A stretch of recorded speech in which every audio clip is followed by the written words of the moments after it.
Hello and welcome to the Lou Review podcast. This is your host, Rosa, and today I am with Catherine Mac Dowell. She is kind of a local, I don't know if we would call you a local celebrity, but now you're kind of nationally known for making such an amazing, bringing two restaurants to Louisville and that are so unique and different from each other. So thank you, Catherine, for taking the time to sit down with me today. Thank you so much for having me. It's such an honor to even be asked to do a podcast. Which is hilarious because you were just in Forbes, twice?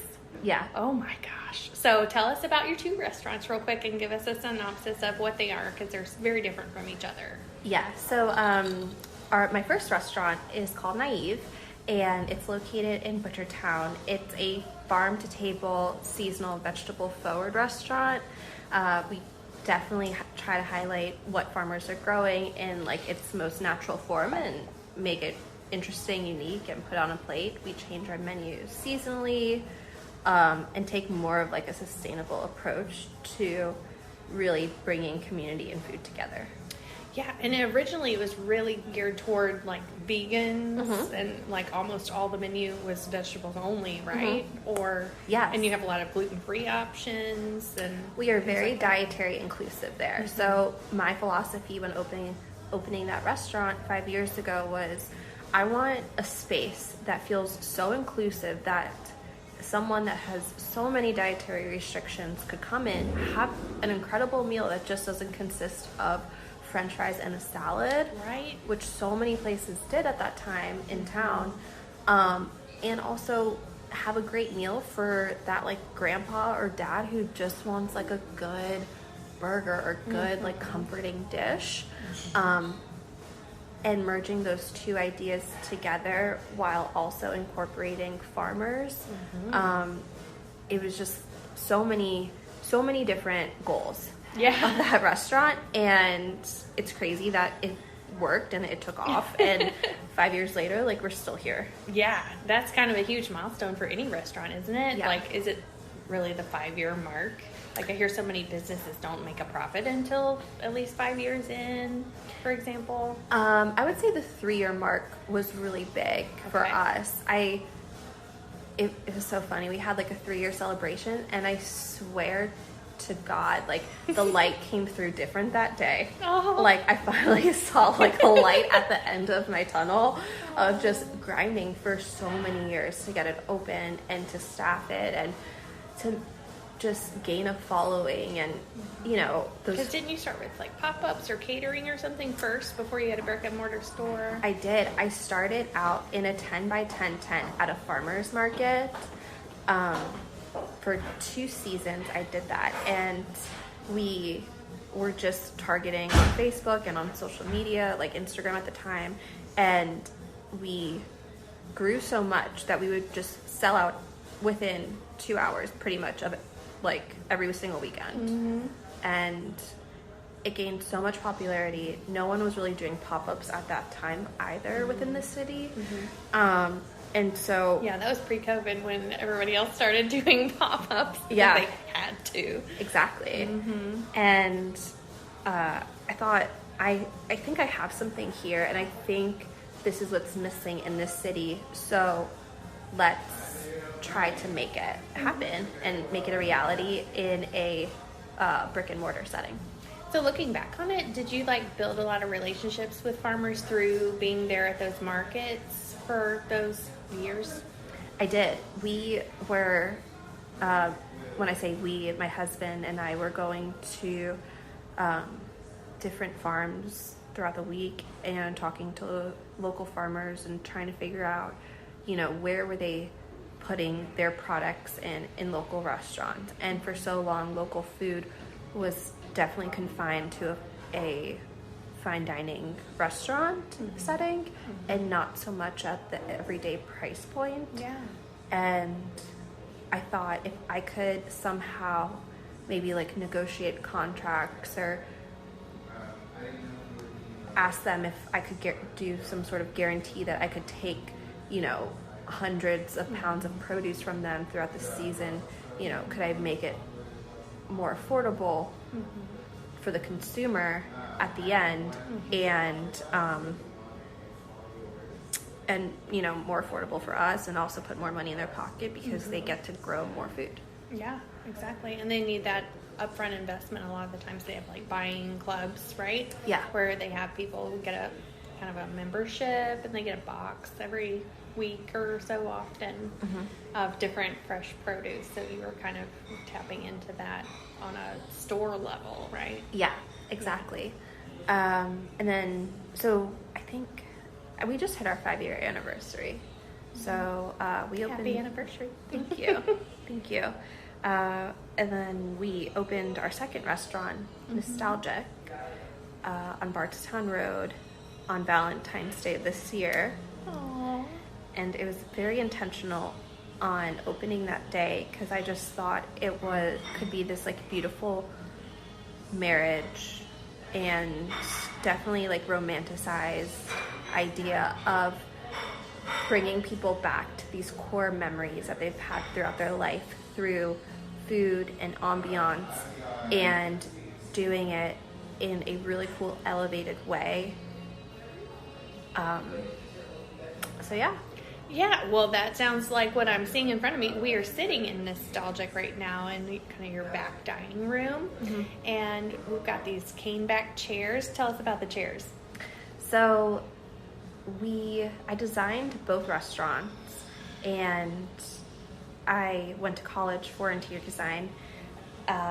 These beautiful chairs that we're sitting in were not the right, I guess, color hue I was looking for, and so during the build out, I had a group of my best girlfriends, you know, take a couple hours out their night and restain and sand down these chairs and redo them with me.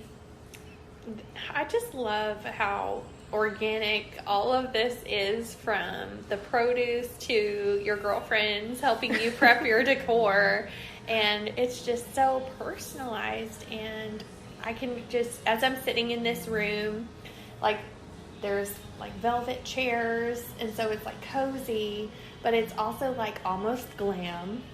And you've got these beautiful art prints on the wall that look really classy, and then you look a little closer and these like classic art pieces, like they're wearing tennis shoes. I see a basketball and a like what is that, a puppy balloon thing? Yeah. Oh man. There's how did you choose the art here? It just, I think from afar you want it to feel old, but then when you really, like how you said, you look at it and it's definitely new, and there's bits of old and bits of new, and there's a spray paint sign on one of them that says "Who cares?" And growing up, my dad would always make fun of me because I said that all the time to him. I think back. Was that your catchphrase? Yes. Wow. And so have you always been into doing your own thing, not trying to copy anybody else? Yeah, just going to the beat of my own drum. And yeah, growing up, it definitely was a bit more challenging because while I fit in, I didn't want to fit in, and I wanted to stand out. And as a teenager, you're not really accepted for that, and kind of then going to an alternative college and going to art school was kind of strange. And I was like, where did you go to school? I went to a small art college in Tampa. What's it called? It was called like St. Petersburg College. Are you from there? I'm from Florida. Okay. And my sister at the time was living in Tampa, and I'm the youngest of 3.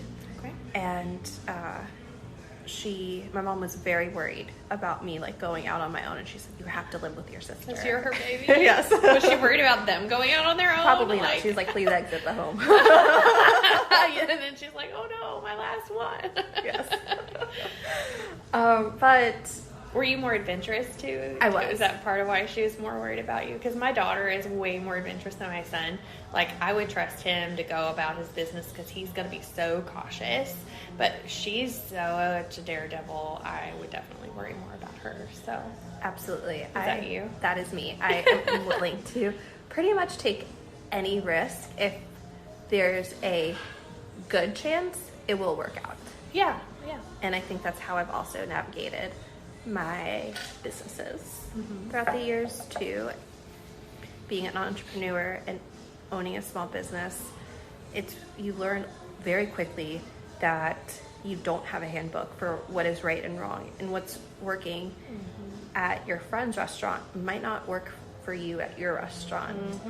And to take these risks is necessary, and I think that's how you grow and you learn from your mistakes, and not every risk is successful. And I mean, I've made so many mistakes the past 5 years, but I've also have been on the opposite side of that, and that's been really great. What's one of the risks you took that you learned a lot from because it didn't work out? If you're comfortable sharing one. Let's see. Oh, this is a good one. Okay, so in the early years of Naive, we had a wholesale business. Oh, I forgot about this. But what were you wholesaling? So we were wholesaling our bakery goods. There was a manager there at the time who was leading the pack on that, and we were in different Heine Brothers. Oh. We were in like 10 or 12 of them. We were selling gluten-free vegan donuts, cookies, brownies, and it was so hard to make $1. That was the toughest dollar I think I have ever made. Wow. And it was a whole new appreciation for the grind, and it just wasn't scalable. It was really hard. I just wasn't enjoying doing it at all, and because there are plenty of things you can do for not a profit, but if you enjoy them, then that's reward enough. But if you're also miserable, that's not healthy. And then I was like, I think I need to stop doing this and to just pull out of this aspect of the business and try to make that money up somewhere else to cover expenses. And I did that. Okay, great. Yeah, so that was definitely an interesting learning lesson along the way. But you gotta try and throw stuff at the wall and see what sticks, right? Exactly. Yeah. Well, that's awesome. Thank you. How do you feel like nostalgic is taking off as the concept you envisioned? Do you feel like it's playing out the way you wanted it to be? Or do you feel like it's morphing into something you couldn't have predicted? Or I really let the customer drive our business to a certain extent. We did that with Naive.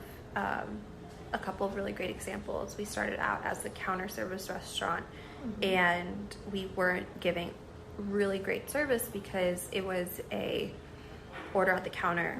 Let me get a number, sit at a table, the bartender would bring you your beverage, a food runner would bring you your food, but we weren't really seeing that repeat sale of a second beverage. And if we were, it was how is that person supposed to go back to the counter? It just didn't feel seamless. And so because they didn't know what to do. Exactly. They didn't know what to do, and we were way too busy. So we decided to switch our business model and have it as a sit-down restaurant. And that was really important, to listen to the customer. Another aspect was, there was really limited options for lunch in like the New Butchertown area 5 years ago.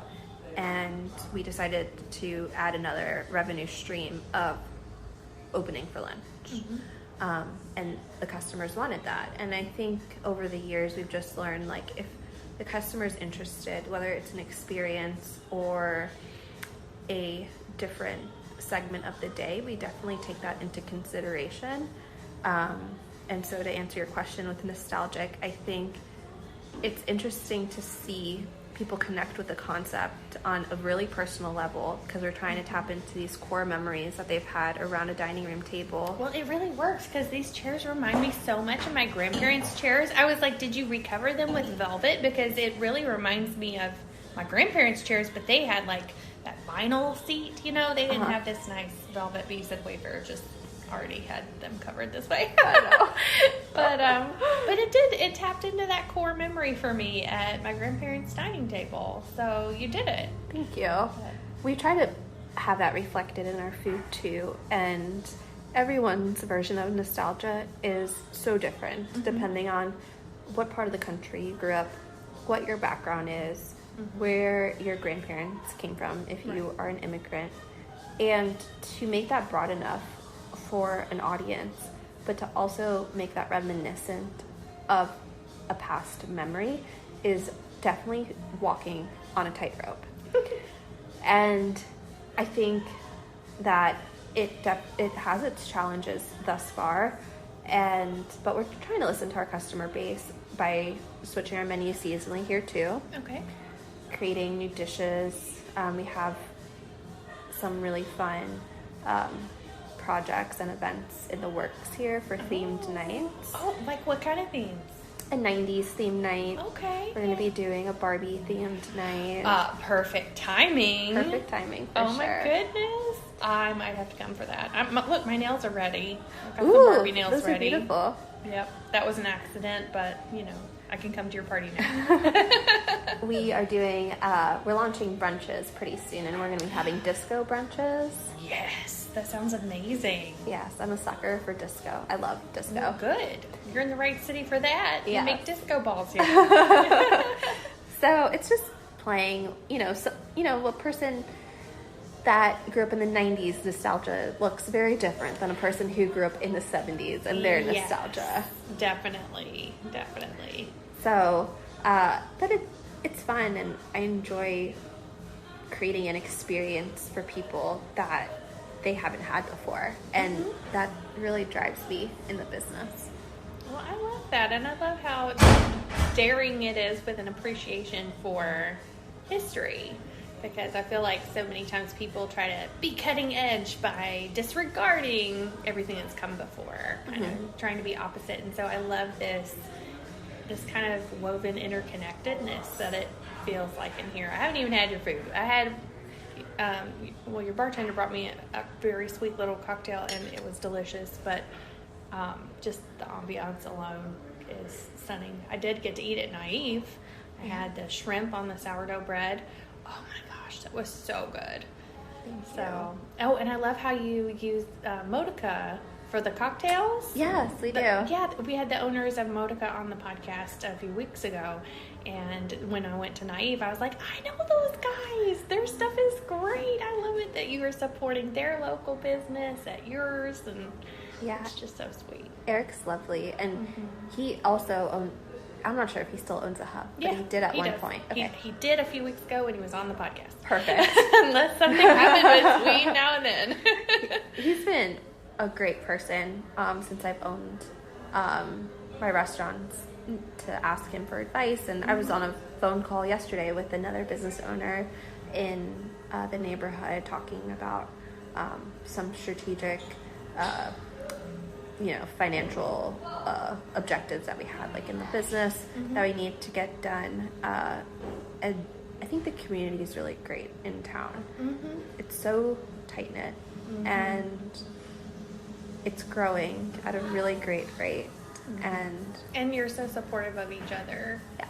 I really love that, because they went to business school. You went to culinary school, right? No, I went to business school. You went to business school too? Okay, but then Yes. you got to be sous chef for a James Beard award-winning chef. Is that right? Yeah, you read my bio. That's I great. did. I tried to cheat a little before I got to meet you. So I helped a really great restaurant group and chef out in DC when I was getting my business degree open his concepts. Okay. And I was working in their headquarters center, and we launched three separate restaurant concepts while I was there, as well as a fast casual concept. And we were trying to get his product line off the ground, bringing like the best of Spain to America. And I learned so much from him, and it was the first time in my life that I could see business from such a bird's eye view, because for so much of my career leading up to that point, it was just experiencing the day-to-day within within a restaurant, whether it was, bartending, serving, managing. But that was the first time that I could really see, like, okay, this could be a really great business, and potentially if I worked really, really hard and made really smart financial decisions, I could maybe get to his level one day. Yeah, and you got to see the creative concepts, not just the minutia of the day-to-day business management, which are both really important, but you have so many entrepreneurs who they have this creative vision that they want to execute, but they don't have the detail knowledge of how to execute a business. And a lot of business people who are so practical, they don't necessarily have that creative side tapped into, right? So that's really great that you were able to have that experience to really pull it all together. Thank you. Yes, I think that really lent itself. You can't really connect the dots moving forward in life, but you can definitely connect them looking back on life. Yeah, definitely. It kind of builds on each other. Well, thank you so much for taking the time to be on the Lou Review podcast today, and I'm so excited to finally get to meet you in person after we've been talking on social media for a while. And was there anything else that you wanted to make sure to share today? Yeah. Well, Naive is open 6 days a week. We do lunch and dinner there with brunch Saturday and Sunday. Okay. And Nostalgic is open 6 days a week as well. We're closed Mondays on both restaurants. And we have a fantastic happy hour here from 4 to 6 and 10 to midnight every day. And we can look forward to those themed events coming up for Nostalgic as well, right? Yes. Yeah. Anyone can follow us on our social media handles at Eat Nostalgic or Eat Naive. Love it. Awesome. Well, thank you, Kat. And everybody else, follow her on social media. Come try these beautiful restaurants and taste how delicious their offerings are. And follow the Lou Review podcast to meet more of the people who are making the Kentuckiana area great. And I'll see you in the next episode.